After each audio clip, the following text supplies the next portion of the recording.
새벽 2시 23분 인천공항 관제센터의 야간 근무자 윤상준 주임은 이미 6번째 커피잔을 들고 있었습니다. 그 주 들어 서해 쪽에서 간헐적으로 GPS 교란 신호가 잡혔고 민간 항공기의 항법 장치가 흔들리는 사태가 반복되면서 관제실 전체는 신경이 곤두선 상태였습니다. 윤 주임은 피로한 눈으로 레이더 화면을 훑으며 이번에는 무슨 잡음인가 속으로 중얼거렸습니다. 그때였습니다. 북쪽 끝 레이더 화면에 점 4개가 나타났습니다. 처음에는 짜증이 먼저였습니다. 또 잡음이겠거니. 그런데 손가락이 키보드 위에서 멈췄습니다. 잡음이라면 흩어져야 했습니다. 기상 이상이라면 불규칙하게 흔들려야 했습니다. 그런데 저 4개의 점은 자로잼 것처럼 일정한 대형을 유지한 채 한치의 흐트러짐도 없이 정확히 남쪽으로 내려오고 있었습니다. 속도를 확인하는데 3초가 걸렸습니다. 화면에 숫자가 떴습니다. 시속 1, 400km. 윤 주임의 커피잔이 허공에서 그대로 멈췄습니다. 민간 항공기는 시속 900km를 넘지 않습니다. 이 하늘에서 그 속도를 넘는 것은 단 하나, 전투기뿐이었습니다. 이거 잡음 아닙니다. 그의 목소리가 달라졌습니다. 관제실 안에 있던 야간 근무자 3명이 동시에 고개를 돌렸습니다. 윤 주임은 이미 수화기를 들고 있었습니다. 공군 비상 연락망으로 직통 전화가 걸린 것은 신호 포착 후 2분이 채 지나지 않았을 때였습니다. 오산 공군기지 방공작전실에 붉은 경보음이 울려 퍼졌습니다. 당직 장교에서 작전과장으로, 작전과장에서 전투비행단장으로, 단장에서 합동참모본부로 전화선을 타고 올라가는 정보의 속도는 레이더 위 그 점들만큼이나 빨랐습니다. 공중조기경보 운용팀이 해당 신호를 재확인하는 데 걸린 시간은 90초였습니다. 그 90초가 끝났을 때 작전실 안의 공기가 완전히 달라졌습니다. 4개의 신호 전부 전투기급 비행 특성을 보이고 있었습니다. 레이더 반사 패턴은 북한 공군 미그 29 계열과 일치했습니다. 아군 식별 응답기 신호는 없었습니다. 적도 아군도 아닌 정체불명의 전투기 4대가 대한민국 영공을 향해 내려오고 있었던 것입니다. 오산기지 활주로에 불이 켜졌습니다. 경납고 문이 열렸고 F-15K 2대가 어둠 속으로 끌려 나왔습니다. 엔진 후기 연소가 어둠을 찢으며 활주로를 채우는 동안 작전실에서는 합참, 국방부, 국가정보원 사이에 동시통화가 걸리고 있었습니다. 단 한 통의 교신도 들어오지 않는 저 비행체들이 적인지, 귀순인지, 공격 의도가 있는지 없는지를 판단할 시간은 극도로 짧았습니다. 전투비행단 대기실에서 야간 항로 차트를 검토하던 김진우 소령은 상황 보고를 듣는 순간 펜을 든 채 움직임을 멈추었습니다. 북한 전투기 4대, 식별불명, 남아중, 단어 하나하나는 익숙한 것들이었습니다. 하지만 그 단어들이 한 문장 안에 함께 놓여 있다는 것이 현실처럼 느껴지지 않았습니다. 30년 전 귀순 미그기가 넘어왔을 때도 단 한 대였습니다. 네, 대가 동시에 넘어오는 상황은 군 생활 내내 상상조차 해본 적 없었습니다. 그러나 전투기 엔진이 점화되고 캐노피가 닫히는 순간 의심이 끼어들 자리는 사라졌습니다. F-15K 2대가 편대를 이루어 오산 활주로를 박차고 북방으로 상승했습니다. 교신 시도가 계속되었습니다. 국제 공통 주파수, 응답 없음, 군용 비상 채널, 응답 없음, 북한군이 사용하는 것으로 파악된 주파수, 침묵, 4대의 비행체는 묵묵히 남쪽으로만 내려오고 있었고 그 침묵이 오히려 더 많은 것을 말하고 있었습니다. 교신을 거부하는 것이 아니라 교신 자체를 스스로 끊어버린 것처럼 보였습니다. 돌아갈 곳과의 연결을 스스로 차단한 사람들의 침묵이었습니다. 김진우 소령의 F-15K가 문제의 비행체들과 가시거리 안으로 들어선 것은 동쪽 하늘에 어둠이 걷히기 시작하는 새벽 미명이었습니다. 고도를 맞추며 측면으로 접근하자 별빛을 받아 희미하게 빛나는 기체 외형이 눈에 들어왔습니다. 미그 29 개량형, 대 모두 동일 기종. 완벽한 사각 편대를 흐트러뜨리지 않은 채 마치 에어쇼 시범 비행을 하는 것처럼 정확하게 간격을 유지하고 있었습니다. 무장 패널에 안전핀이 그대로 꽂혀 있다는 것도 확인되었습니다. 싸울 의지 자체가 없어 보였습니다. 김소령이 날개를 한번 흔들어 시각 신호를 보냈습니다. 국제항공 인터셉트 절차에 따른 표준 동작이었습니다. 선두에 있던 북한 전투기가 천천히 날개를 기울여 응답했습니다. 항복이었습니다. 교전 규칙상 최종 판단 권한은 지상지휘부에 있었습니다. 그러나 김소령은 그 날갯짓의 의미를 조종사의 본능으로 이해하고 있었습니다. 저 조종석 안에 있는 사람은 죽으러 온 것이 아니었습니다. 살기 위해, 아니, 무언가를 지키기 위해 이 하늘을 건너온 것이었습니다. 이 모든 것은 며칠 전 평양 외곽의 한 공군기지 경납고 안에서 시작되었습니다.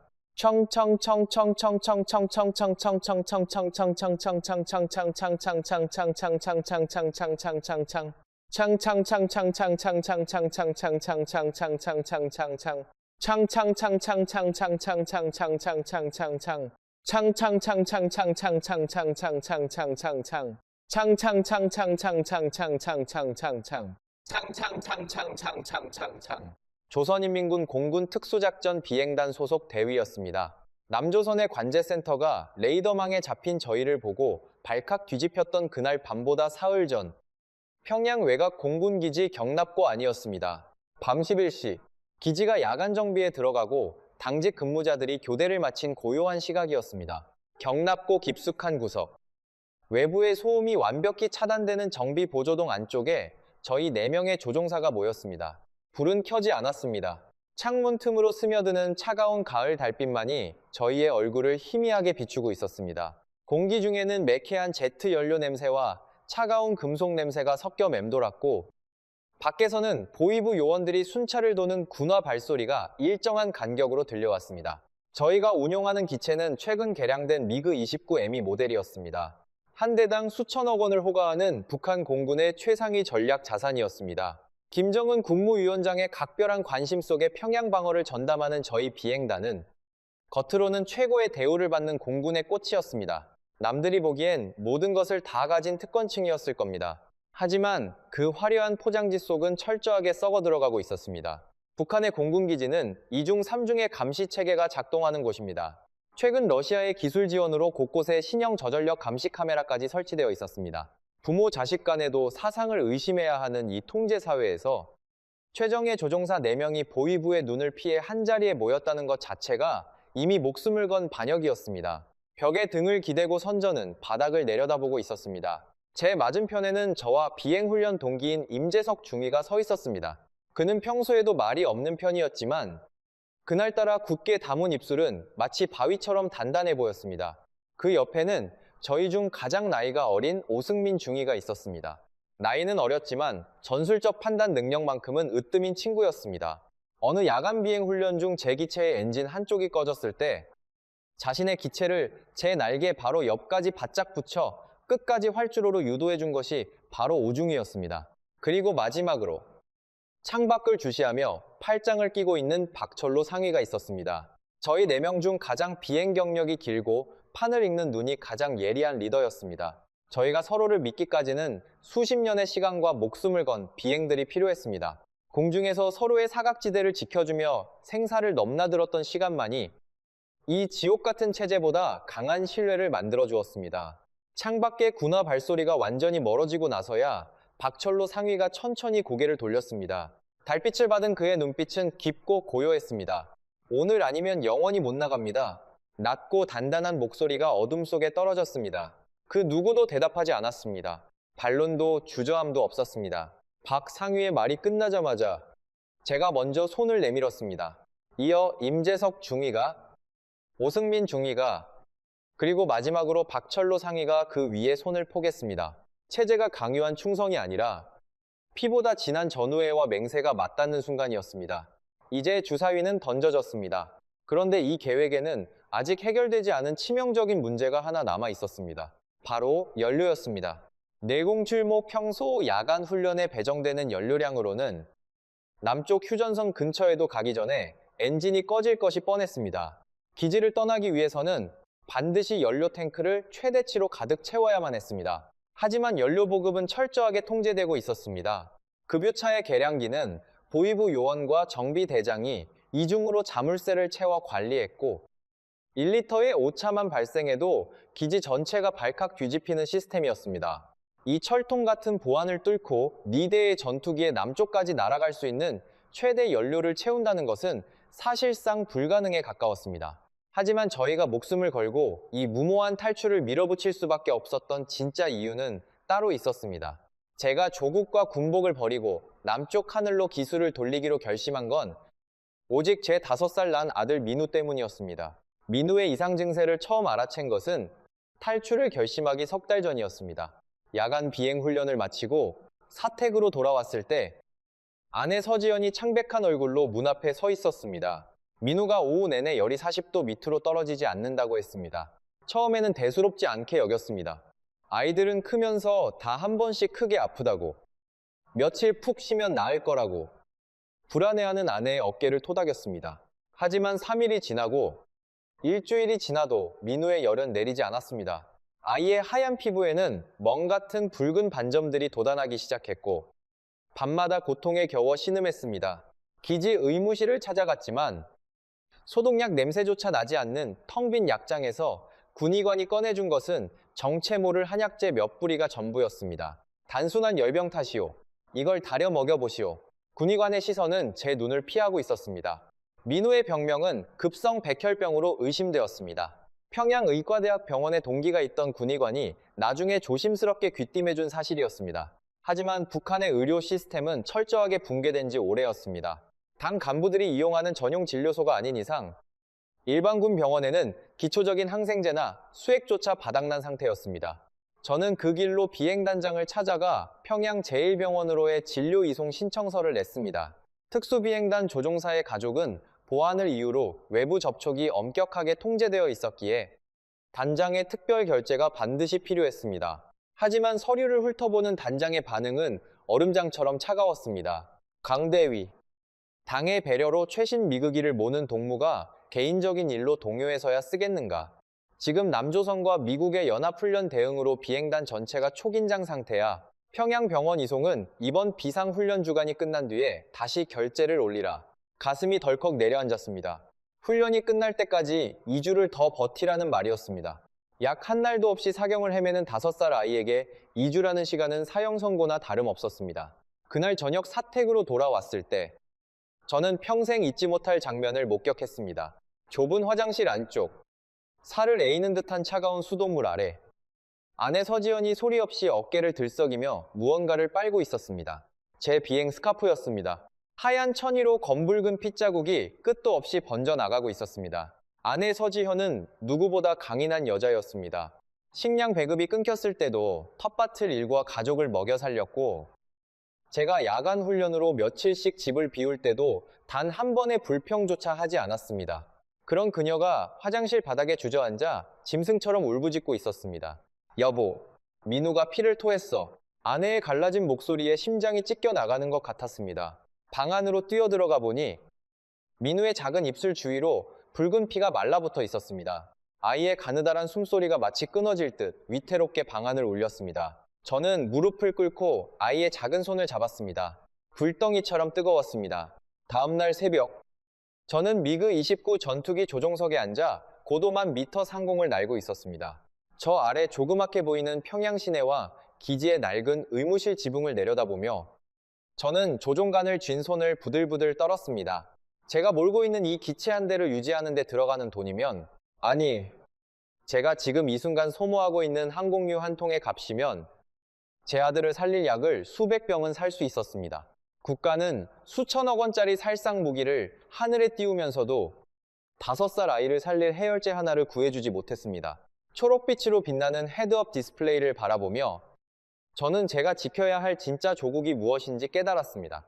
그것은 지도자의 사진이 걸린 당 회의실도 붉은 깃발이 펄럭이는 광장도 아니었습니다. 제 조국은 민우의 웃음소리였고 아내가 차려주는 따뜻한 밥 한 그릇이었습니다. 체제수호라는 거창한 명분 아래 정작 내가 세상에서 가장 사랑하는 가족 하나 지키지 못하는 이 군복이 도대체 무슨 소용이란 말입니까? 하늘 위에서 저는 입술을 깨물며 조용히 그러나 단호하게 결심했습니다. 내 아이를 살리기 위해서라면 이 지옥 같은 땅을 반드시 벗어나겠다고 축축축축축축축축 하지만 이 지옥의 한가운데서 고통받고 있던 것은 비단 저 혼자만이 아니었습니다. 제 비행 동기이자 평생의 전후 임재석 중위의 사정은 저와는 또 다른 형태의 지옥이었습니다. 임중위는 평소 무뚝뚝하지만 가슴 깊은 곳에 뜨거운 정을 품은 사내였습니다. 그가 아내 수진을 처음 만난 건 원산으로 짧은 휴가를 나갔던 봄날이었습니다. 군사기지의 삭막하고 통제된 일상과는 전혀 어울리지 않게 바닷바람을 맞으며 해맑게 웃던 수진의 모습에 임중희는 단번에 마음을 빼앗겼습니다. 식량 배급이 신통치 않아 찐 감자 몇 알로 끼니를 때울 때도 그녀의 환한 미소만 있으면 세상 부러울 것이 없었습니다. 두 사람은 소박한 살림을 차렸고 임중희의 삶은 비로소 완전해지는 듯 했습니다. 하지만 그 평화는 오래가지 않았습니다. 국가보위성에서 전 주민의 출신 성분 토대 자료를 전산화하는 대대적인 재조사 작업을 벌였습니다. 먼지 쌓인 문서고를 뒤지던 보위부의 그물망에 수진의 외조부가 해방 전 남조선 출신의 지주 계급이었다는 까마득히 잊혀진 기록이 발굴되고 만 것입니다. 어느 날 늦은 오후, 임중희는 기지보위부 담당 지도실로 불려갔습니다. 각상 가득한 담배 연기가 자욱해 눈이 매운 차가운 콘크리트 방 안, 지도원은 낡은 서류철을 신경질적으로 넘기며 뱀처럼 차가운 목소리로 쏘아붙였습니다. 임중희 동무의 아내에 대해 좀 알아봐야 할 것 같소. 출신 성분에 아주 불순한 오점이 발견됐단 말이요. 당의 크나큰 을려로 최신 전투기를 모는 1급 조종사의 아내가 반동의 핏줄이라니 이거 당장 정치범 수용소로 끌고 가도 할 말이 없는 중대사안이겠소. 정치범 수용소. 북조선에서 그 단어는 곧 살아있는 채로 지옥의 아귀창에 떨어지는 것을 의미했습니다. 짐승보다 못한 취급을 받으며 굶주림과 매질 속에 죽어가는 곳.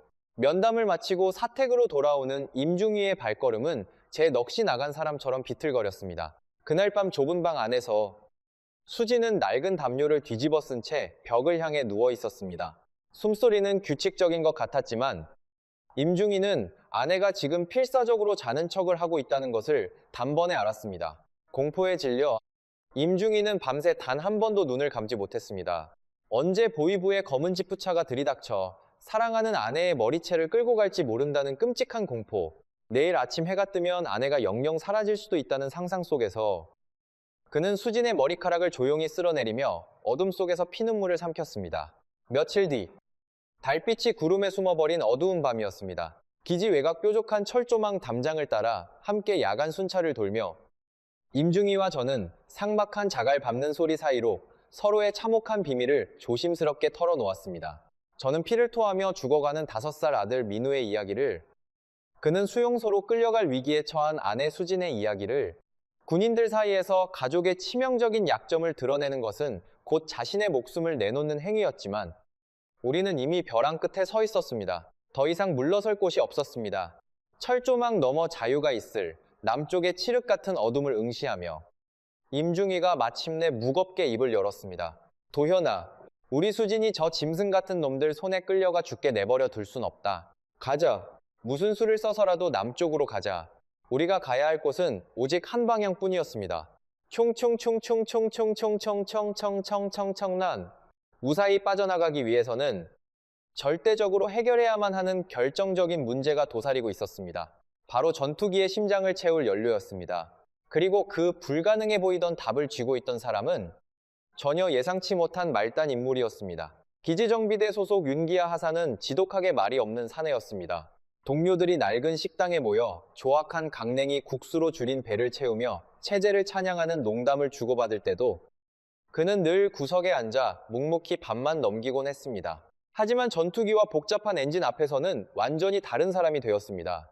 회로도 한 장 없이 비행기에서 나는 미세한 이상 소음만 듣고도 고장을 찾아내는 그의 거칠고 굳은 살 박인 손은 기지 내에서 그 누구도 대체할 수 없는 최고의 기술자임을 증명했습니다. 가난한 경도 산골 마을에 홀어머니를 모시고 있던 그는 혹독한 추위에 땔감을 구하다 동상으로 손가락을 잃은 어머니를 위해 기지에서 나오는 변변찮은 배급표와 쥐꼬리만한 월급을 한 푼도 쓰지 않고 고향으로 보내는 헌신적인 아들이었습니다. 그런 윤하사가 처음 기지 내에 수상한 낌새를 눈치챈 것은 제가 제출한 야간 훈련 연료 보충 요청서를 검토할 때였습니다. 짧은 훈련 항로의 거리 대비 저희 4명의 전투기에만 지나치게 많은 최대 연료 탑재량이 펜으로 꾹꾹 눌러 적혀 있었던 것입니다. 기계의 작동 원리처럼 정확한 그의 머릿속에 즉시 거대한 의문이 피어올랐습니다. 며칠 뒤 야간 정비 당번이었던 윤하사는 경고 조명을 끄고 마지막 순찰을 돌던 중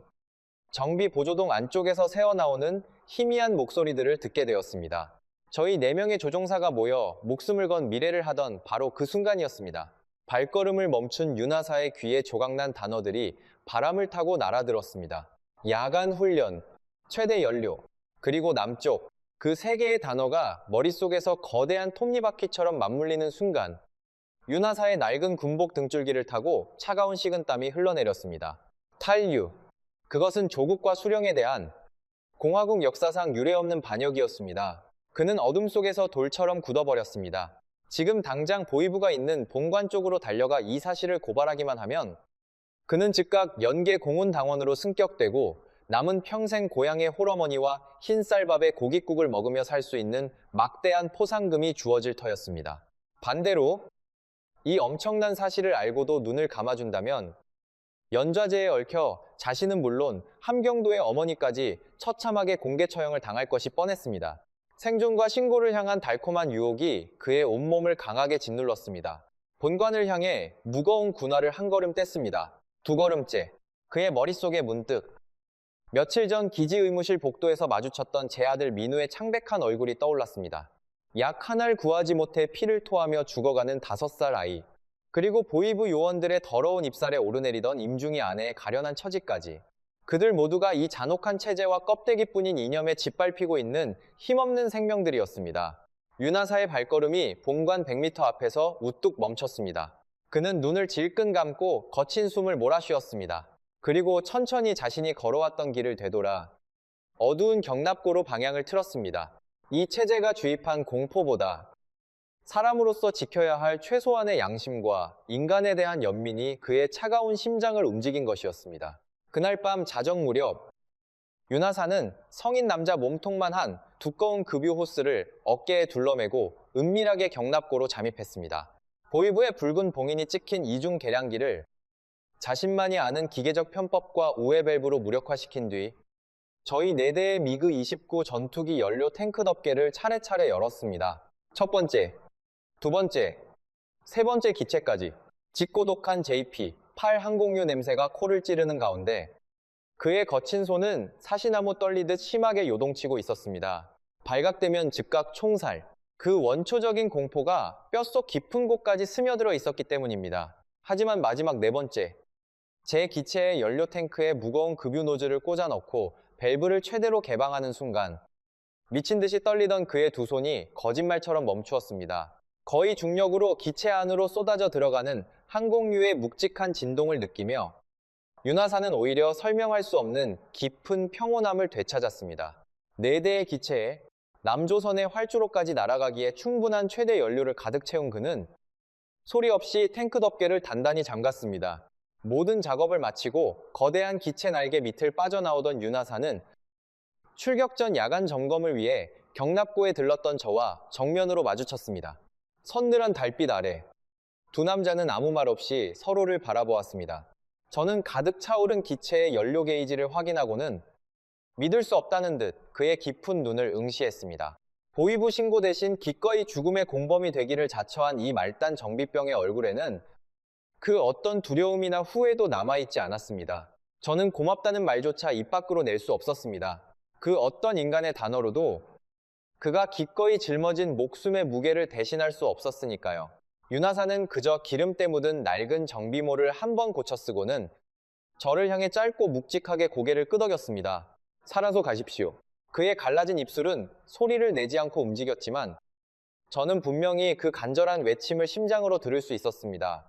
어둠 속으로 묵묵히 사라지는 그의 굽은 뒷모습을 보며 저는 입술을 피가 나도록 깨물었습니다. 이제 전투기의 심장에는 남쪽으로 향할 뜨거운 피가 가득 채워졌습니다.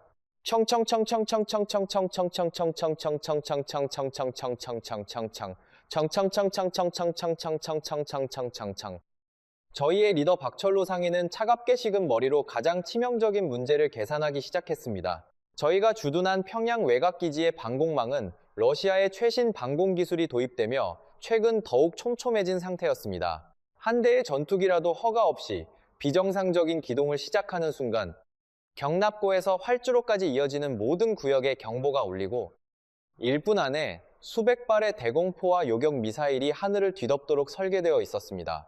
하물며 거대한 미그 29 전투기 4대가 편대를 이루어 동시에 남쪽으로 기술을 돌린다는 것은 곧 기지 전체, 아니 북조선 방공망 전체를 적으로 돌리고 불구덩이 속으로 뛰어드는 미친 짓이나 다름없었습니다. 하지만 박상위는 포기하지 않았습니다. 그는 지난 3개월 동안 야간 비행 훈련이 있는 날이면 언제나 조종석 계기판의 시계 초침을 머릿속으로 미친 듯이 세며 기지 전체 레이더 가동 패턴을 분석했습니다. 아무리 완벽해 보이는 시스템이라도 반드시 사람이 조작하는 순간에는 빈틈이 생기기 마련이니까요. 그리고 마침내 그는 한 달에 2번 기지 전체가 대규모 야간 방공 훈련에 들어가는 날 발생하는 결정적인 사각지대를 찾아냈습니다. 훈련 개시 후 지상 관제탑이 기지 내부 단거리 레이더와 외곽 장거리 조기 경보 레이더를 시스템적으로 연동시키며 스위칭하는 찰나의 공백기.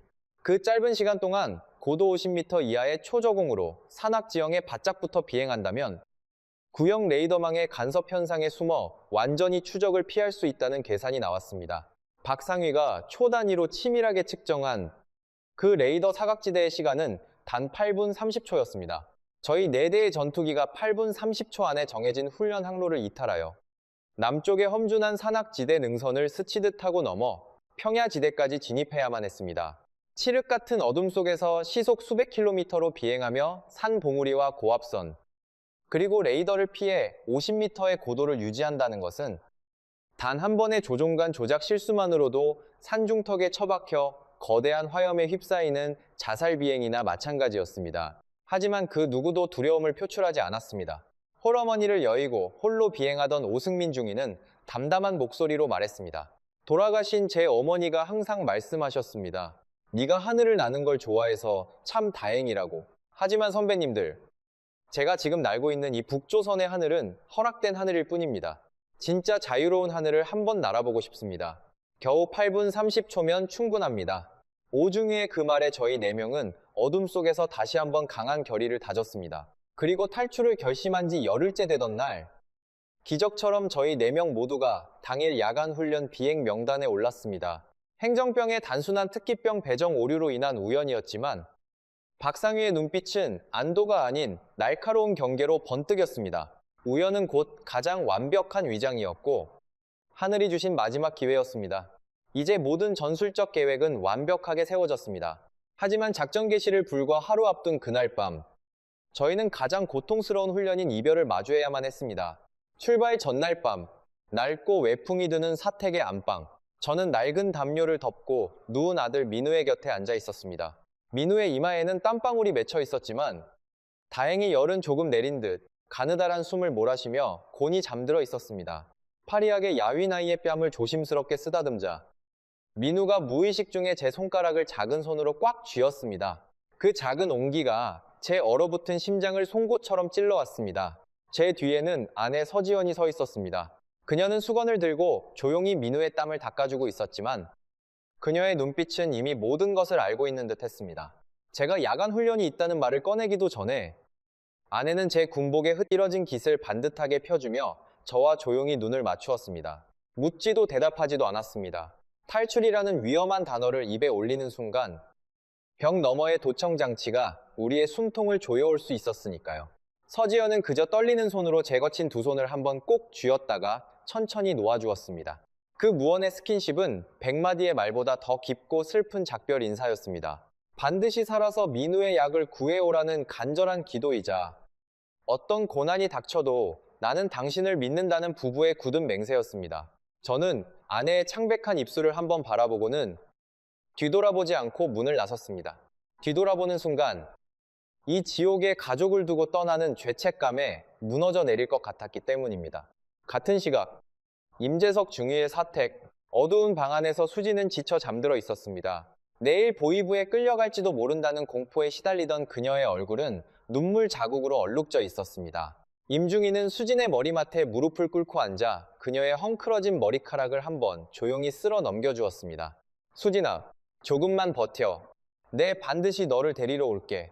임중희는 소리 없이 입술만 달싹이며 그 허공의 약속을 남기고 일어섰습니다. 독신자 숙소에 머물던 오승민 중위는 작은 책상 위에 놓인 낡은 흑백 사진 한 장을 오래도록 바라보고 있었습니다. 빛이 바랜 사진 속 어머니의 환한 미소. 그는 조용히 사진을 엎어놓고 캐비닛에서 전투 조종복을 꺼내 입었습니다. 지킬 가족은 없었지만 그가 찾고자 하는 자유의 무게는 결코 가볍지 않았습니다. 그리고 박철로 상위. 그는 불 꺼진 방 창가에 서서 평양 시내의 희미한 불빛들을 응시하고 있었습니다. 그 불빛 어딘가에 있을 오랫동안 연락이 끊긴 형의 이름을 그는 속으로 딱 한 번 불렀습니다. 그렇게 조국과 체제를 버리고 가족과 자유를 선택한 4명의 사내들은 각자의 방식으로 뼈를 깎는 무언의 작별을 마쳤습니다.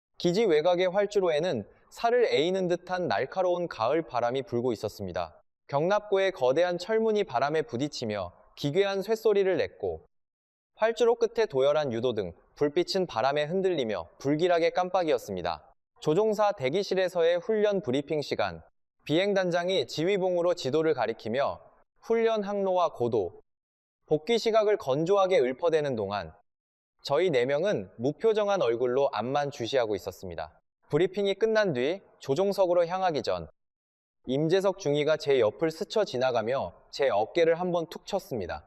저는 헬멧의 턱끈을 단단히 조이며 그와 짧은 시선을 교환했습니다. 두려움은 없었습니다. 오직 반드시 살아서 남쪽 하늘에 닿아야 한다는 절박함만이 피를 뜨겁게 끓이고 있었습니다. 미그 29 기체에 탑승하여 육중한 캐노피를 닫자 바깥의 거센 바람 소리가 일순간 차단되며 진공 같은 고요가 찾아왔습니다. 드디어 조종석의 메인 전원 스위치를 켜자 짙은 어둠 속에 잠겨있던 계기판들이 일제히 초록색 불빛을 토해내며 깨어났습니다. 엔진 시동 버튼을 누르자 거대한 R-33 엔진 2개가 낮은 괴음을 내며 점화되었습니다. 기체 전체에 미세한 진동이 전해졌고 조종석 전면 유리에 반사된 제 얼굴에는 차가운 땀방울이 맺혀 있었습니다. 저는 눈을 질끈 감았다 떴습니다. 파리한 얼굴로 새근거리며 잠들어 있던 민우의 모습이 뇌리에 강하게 스쳐 지나갔습니다. 관제탑의 무전이 헤드셋을 통해 건조하게 흘러나왔습니다. 알파 편대 26번 활주로 4번 기체부터 순차 이륙 허가, 훈련고도 유지하고 90분 후 복귀할 것. 평소와 다를 바 없는 일상적인 지시. 하지만 이것이 북조선에서 듣는 마지막 무전이 될 것이었습니다. 박철로 상위가 이끄는 선두 기체가 활주로를 박차고 튀어나갔고 이어 오승민 중위, 임재석 중위, 그리고 제가 차례로 스로틀을 최대로 밀어 올리며 밤하늘로 솟구쳤습니다. 이륙 후 약고 저희 4대의 편대는 정해진 훈련 항로를 따라 기지 외곽 303, 0m 고도에 진입했습니다. 레이더 화면에는 정상적인 훈련 비행으로 표시되고 있을 터였습니다.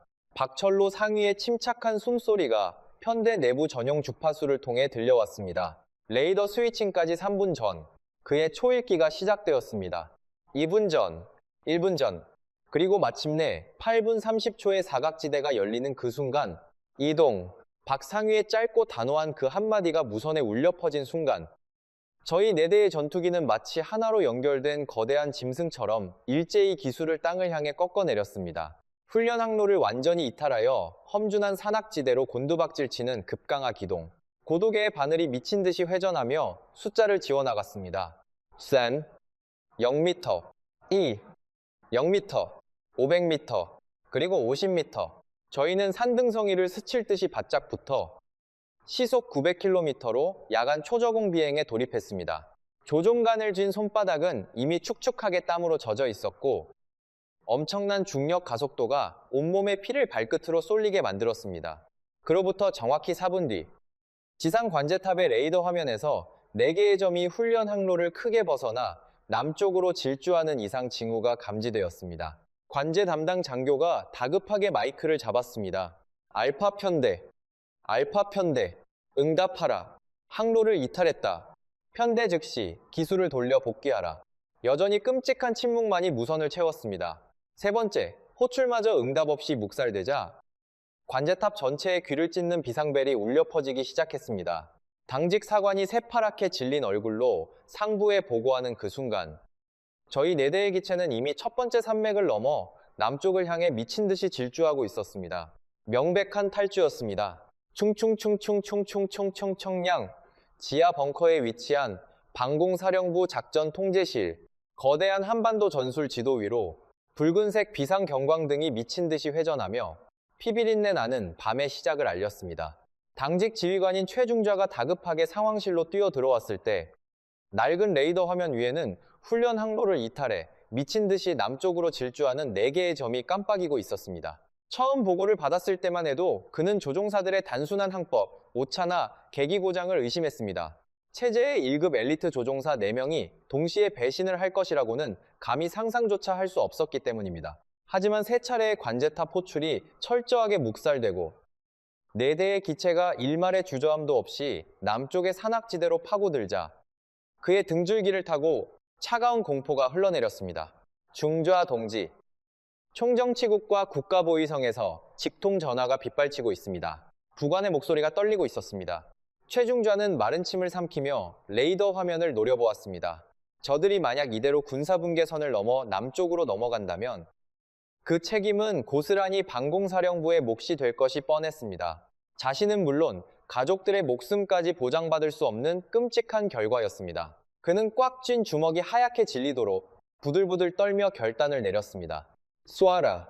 그 짧은 한마디를 뱉어내는 최중좌의 목소리는 쇠소리처럼 갈라져 있었습니다. 즉시 평양 외곽 일비행단에 비상출격 명령을 하달하라. 놈들이 군사분계선을 넘기 전에 무조건 격추시켜야 한다. 비상출격 명령이 떨어지자 평양 외곽의 요격기 기지에 요란한 사이렌이 울려 퍼졌습니다. 비상 대기 중이던 2명의 요격기 조종사가 미친 듯이 활주로를 향해 내달렸습니다. 최근 러시아의 군사기술 지원으로 한층 업그레이드된 정밀 추적 레이더를 장착한 최신형 요격기 2대가 어둠을 찢으며 이륙 준비를 마쳤습니다.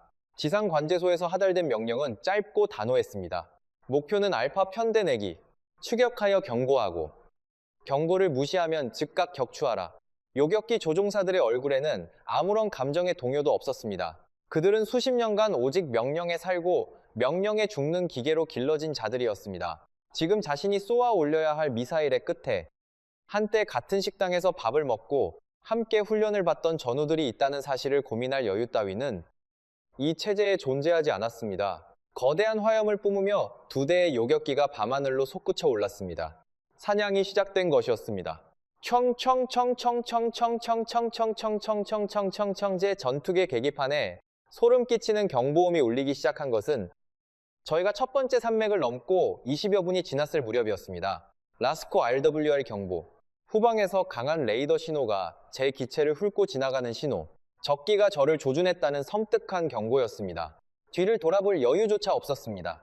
저는 즉각 조종관을 왼쪽으로 틀어 기체를 크게 기울이며 회피 기동에 돌입했습니다. 놈들이 붙었습니다.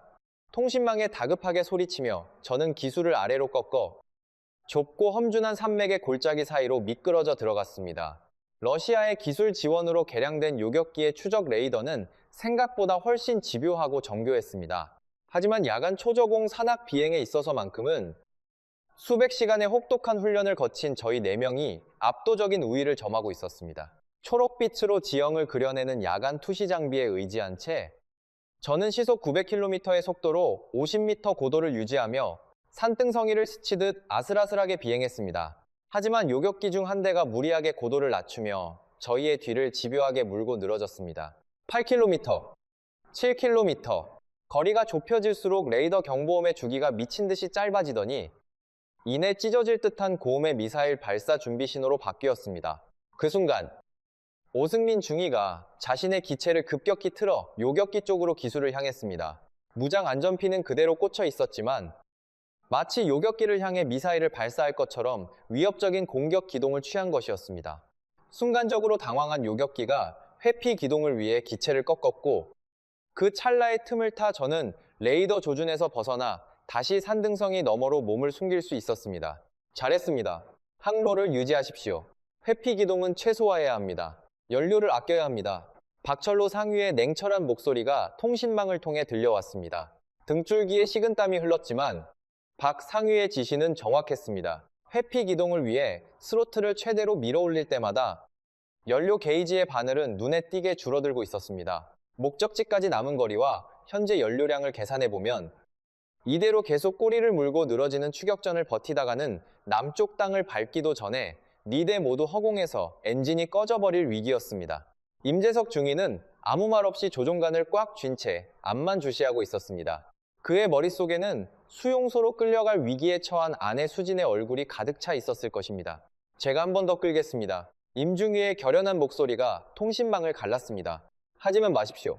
박철로 상위의 날카로운 만류가 통신망에 울려 퍼졌지만 임재석 중위의 기체는 이미 편대를 이탈하여 왼쪽으로 크게 기수를 꺾고 있었습니다. 스스로 미끼가 되어 요격기의 시선을 돌리겠다는 자살이나 다름없는 기동이었습니다. 칠흑 같은 밤 하늘을 임중위의 낡은 전투기가 미친 듯이 엔진을 뿜어내며 요격기를 향해 솟구쳤습니다. 편대 통신망을 통해 그의 거칠고 가파른 숨소리가 고스란히 전해져 왔습니다. 엄청난 중력 가속도가 그의 온몸을 짓누르고 시야를 좁게 만들고 있었지만 그는 멈추지 않았습니다. 요격기 한 대가 즉각 임중위의 기체를 향해 레이더를 고정하고 추격 방향을 틀었습니다. 그 찰나의 공백기, 고작 90초 남짓한 그 짧은 시간 덕분에 저희 세대의 기체는 요격기와의 거리를 벌리며 남쪽으로 전진할 수 있었습니다. 하지만 대가는 참혹했습니다. 임중위의 기체에 미사일 발사 경보가 찢어질 듯 울려 퍼졌습니다. 요격기에서 뿜어져 나온 열추적 미사일 한 발이 붉은 꼬리를 그리며 어둠 속을 가르고 날아왔습니다. 임중위는 본능적으로 기체를 오른쪽으로 급격히 꺾으며 속도를 줄였고 이내 다시 왼쪽으로 크게 기울이며 플레어, 즉 미끼 기만체를 투하했습니다. 미사일은 플레어를 물고 허공에서 거대한 불꽃을 튀기며 폭발했습니다. 가까스로 1차 공격을 피했지만 요격기는 포기하지 않고 더욱 거리를 좁혀왔습니다.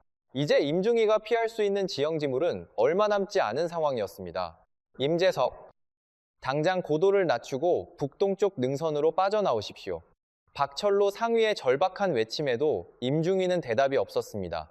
그가 요격기의 발목을 붙잡고 있는 매 2분 1초가 저희 3명의 생존을 결정짓는 피 같은 시간이었기 때문입니다. 그때 통신망을 통해 작지만 단단한 목소리가 흘러나왔습니다. 임재석, 수진이 기다리고 있습니다. 그 한마디가 기적을 만들었습니다. 아내의 이름이 불리는 순간 조종관을 잡은 임중위의 손에 엄청난 힘이 들어갔습니다. 그는 미친 듯이 기수를 아래로 꺾어내리며 깎아지른 듯한 북동쪽 산능선을 향해 돌진했습니다. 기체 하부가 산의 나뭇가지에 스칠 듯 아슬아슬한 초저공 고개 비행.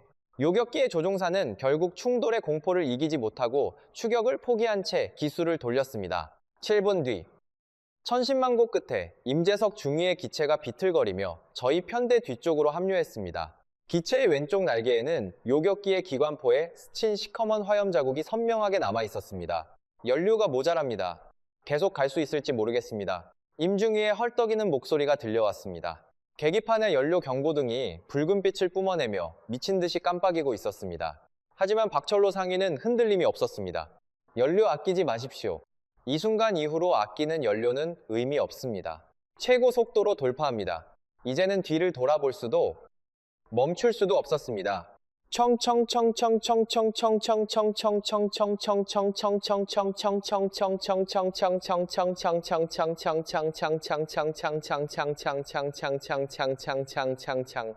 요 연료가 바닥나 추락하더라도 어떻게든 저 붉은 선을 넘어 남쪽 땅에 떨어져야만 했습니다. 저희 2대 전투기는 군사분계선을 불과 20km 남겨둔 지점에서 지상 50m의 초저공으로 거대한 땅의 윤곽을 쓸어내리며 질주했습니다. 지금부터 전속력으로 돌파한다. 고도는 최저, 간격은 최소로 좁힌다. 박철로 상위의 명령이 떨어지자마자 저희는 마치 거대한 화살촉처럼 대형을 좁혔습니다. 엔진이 터질 듯한 괴음을 내며 시속 0km의 속도로 돌진했습니다. 여기서부터 비무장지대까지는 험준한 산악 대신 평야가 펼쳐져 있었지만 대신 북조선 방공포 진지가 벌집처럼 촘촘하게 배치된 죽음의 구간이었습니다.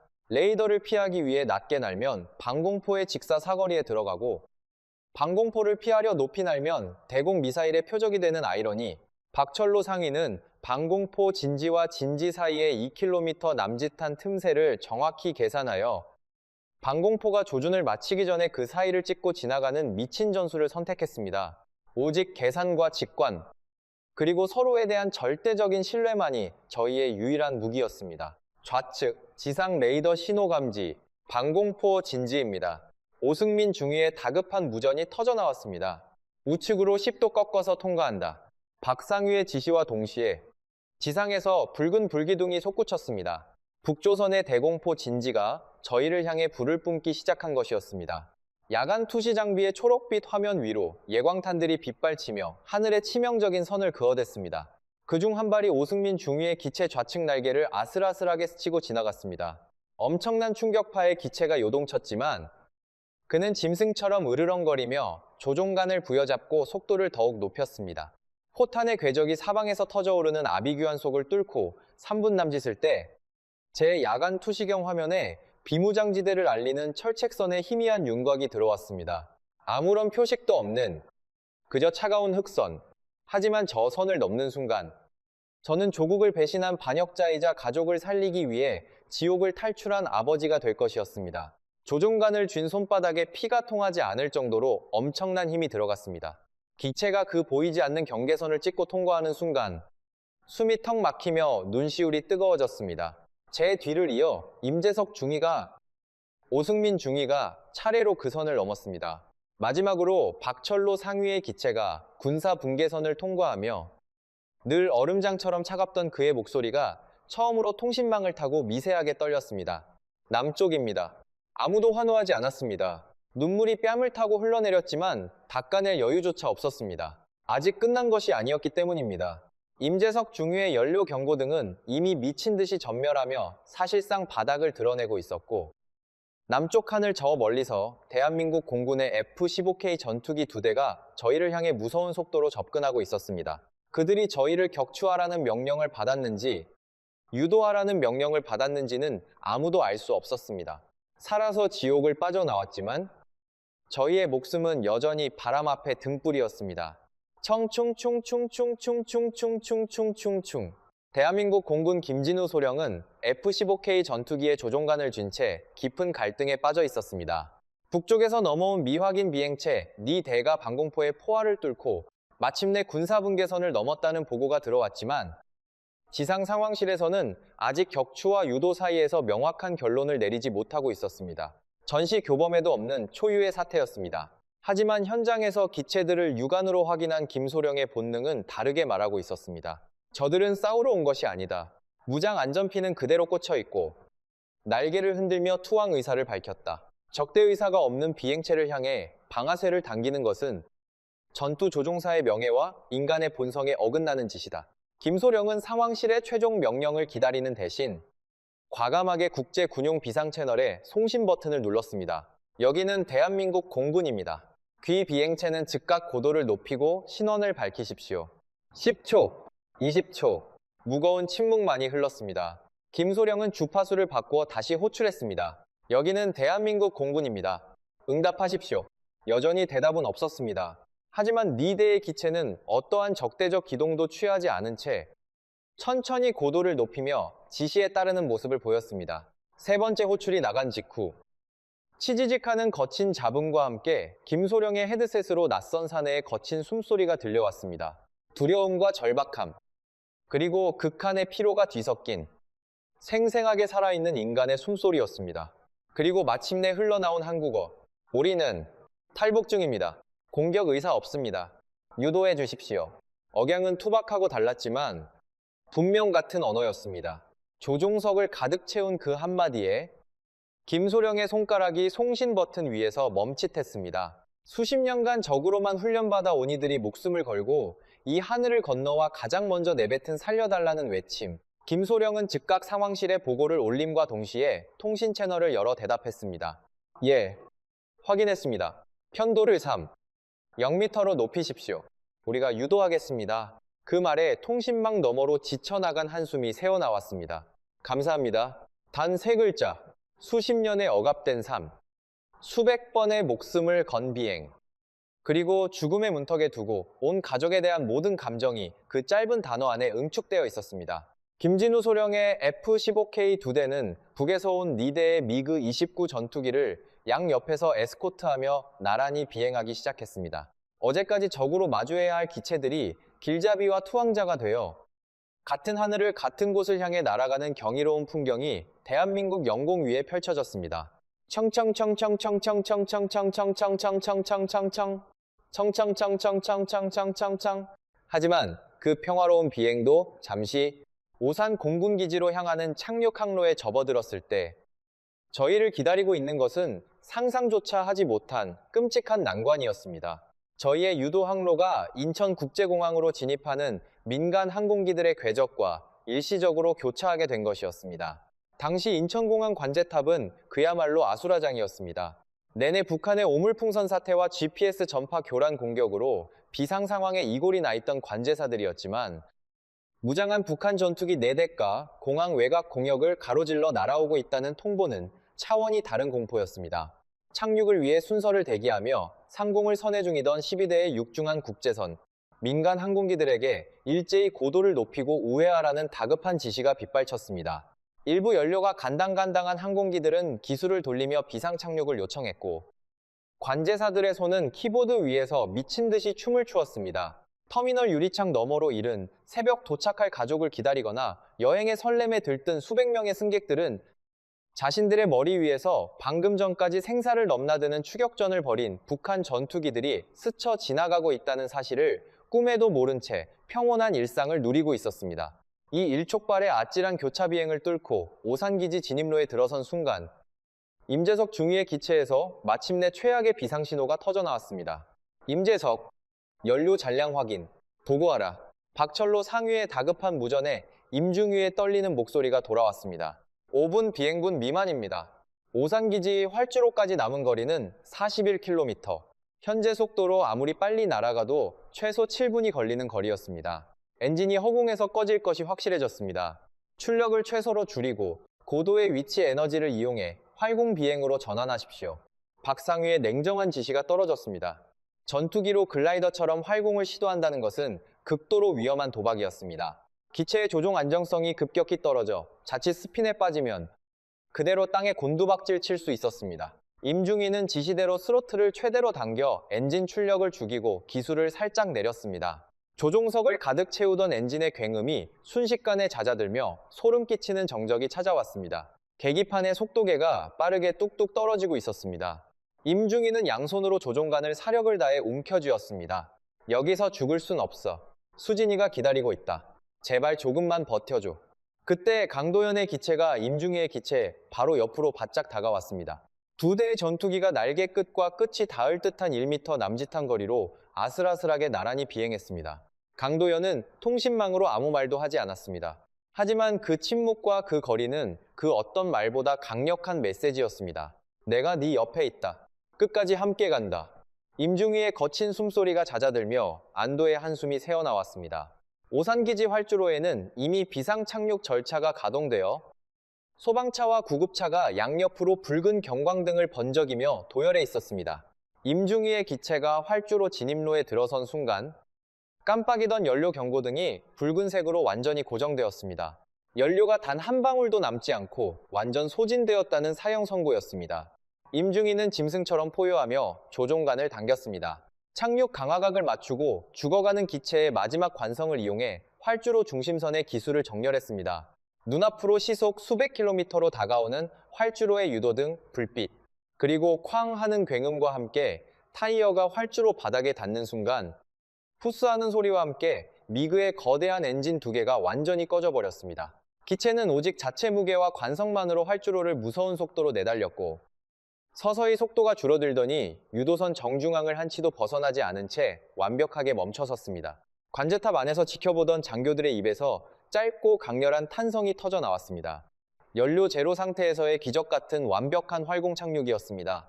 임중위는 조종석에 멍하니 앉은 채 한 번 크게 숨을 몰아쉬며 어깨를 떨구었습니다.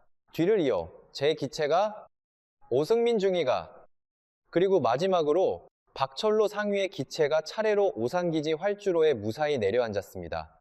4대의 북한 전투기가 대한민국의 심장부에 일렬로 멈춰섰습니다. 야간 조명 불빛 아래 기체 꼬리에 새겨진 붉은 별 마크가 이질적으로 빛나고 있었습니다. 박철로 상위가 가장 마지막으로 캐노피를 열었습니다. 남쪽의 차가운 가을밤 공기가 훅 밀려 들어왔습니다. 그는 땀으로 범벅이 된 헬멧을 벗고 잠시 조종석에 그대로 앉아 눈을 감았습니다. 조종간을 부서져라 꽉 쥐고 있던 손가락을 천천히 펴는데 몇 분이 걸렸습니다. 발판을 밟고 기체 아래로 내려서는 순간 그의 군화가 대한민국 땅에 닿았습니다. 저희 4명은 모두 살아남았습니다.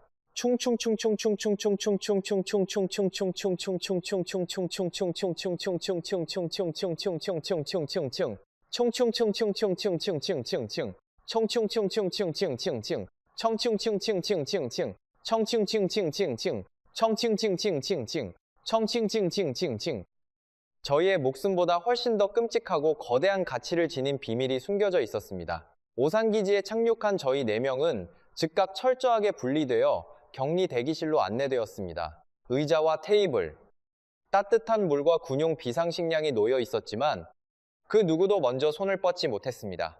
안도감보다 북에 남겨두고 온 가족들의 생사에 대한 지독한 공포가 저희의 숨통을 조이고 있었기 때문입니다.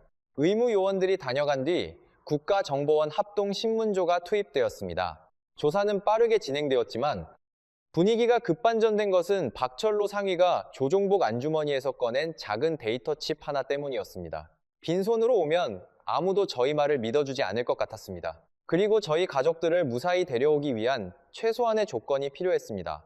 박 상위가 지난 3개월 동안 목숨을 걸고 빼돌린 그 작은 칩 안에는 대한민국 안보를 뿌리째 뒤흔들 만한 경악스러운 정보들이 담겨 있었습니다. 북한 특수작전 비행단의 야간 초저공 침투 전술 교범, 평양 외곽의 최신 방공망 배치도, 무엇보다 최근 러시아 군사고문단의 기술 지원으로 대폭 업그레이드된 최신 항전 장비의 시스템 로그 기록까지, 특히 남조선의 핵심 군사시설을 타격하기 위한 북한 공군의 최신 작전 계획 초안이 고스란히 들어 있었습니다. 이 데이터들을 확인한 국정원과 군 분석팀의 고위 관계자는 경악을 금치 못했습니다. 우리가 지난 수십 년 동안 위성사진과 휴민트 인적 정보망을 동원해 추적만 해오던 북한의 핵심 군사 기밀들이, 그것도 가장 최신의 완벽한 실물 데이터로 한꺼번에 굴러들어온 겁니다. 대한민국 공군은 그날 밤 피 한 방울 흘리지 않고 단 한 대의 전투기도 잃지 않은 채 세계 어떤 나라도 경험하지 못한 방식으로 북한과의 전략 정보전에서 완벽한 승리를 거둔 것이었습니다. 저희 4명에 대한 처우는 일사천리로 결정되었습니다.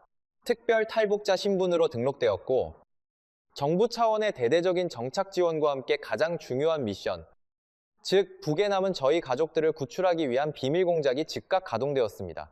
촉촉촉촉촉촉촉촉하. 하지만 기다림의 시간은 피를 말렸습니다. 탈북 후 3달이 지난 어느 겨울날, 저는 국정원 직원의 안내를 받으며 병원 복도를 걷고 있었습니다.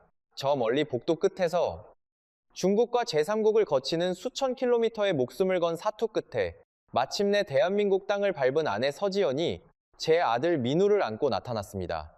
저는 10m 앞에서 걸음을 우뚝 멈췄습니다. 다리에 힘이 풀린 것이 아니었습니다.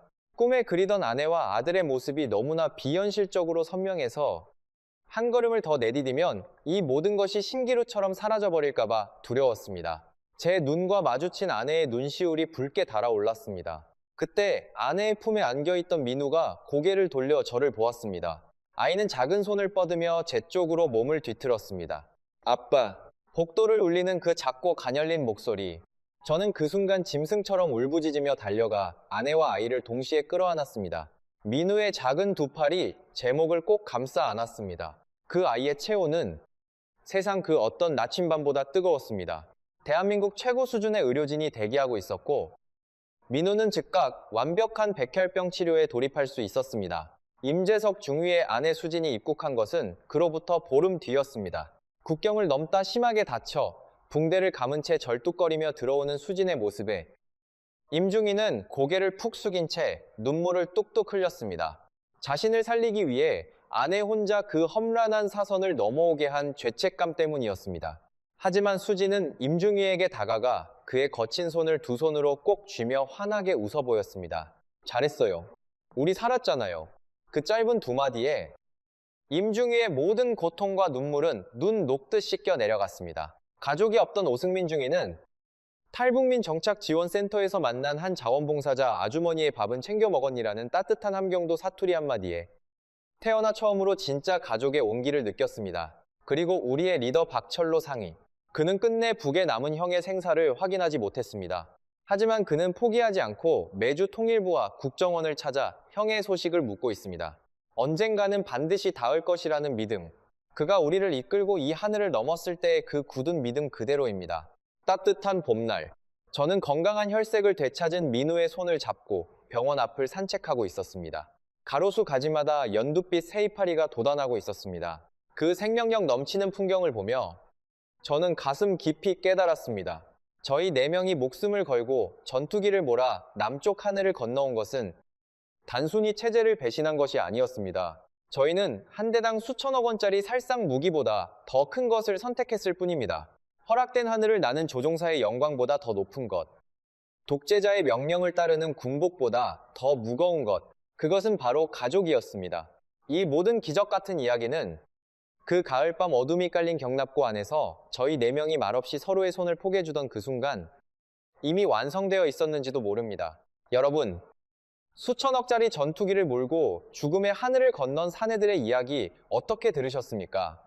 이 8분 30초의 레이더 사각지대, 50m의 초저공 비행, 그리고 연료 제로 상태에서의 착륙. 저는 이 이야기를 접하면서 자꾸 한 장면에 머물렀습니다. 박철로 상위가 조종석에서 내려서는 장면입니다. 그는 조종관을 쥐고 있던 손가락을 펴는데 몇 분이 걸렸다고 했습니다. 수십 년을 체제의 명령대로 살아온 손이 처음으로 자기 자신을 위해 조종관을 잡았던 것입니다. 그 손가락이 펴지는데 몇 분이 걸렸다는 것이 저는 한참 동안 가슴에 걸렸습니다. 그리고 박상희는 지금도 형의 소식을 묻고 있습니다. 매주 포기하지 않고 자유를 얻었지만 자유롭지 못한 사람, 그게 그분의 오늘입니다. 이 이야기가 가슴에 닿으셨다면 댓글에 가족 2글자만 남겨주십시오. 구독과 좋아요 한 번이 이 이름 없는 탈출을 조금 더 오래 기억하는 일이 됩니다.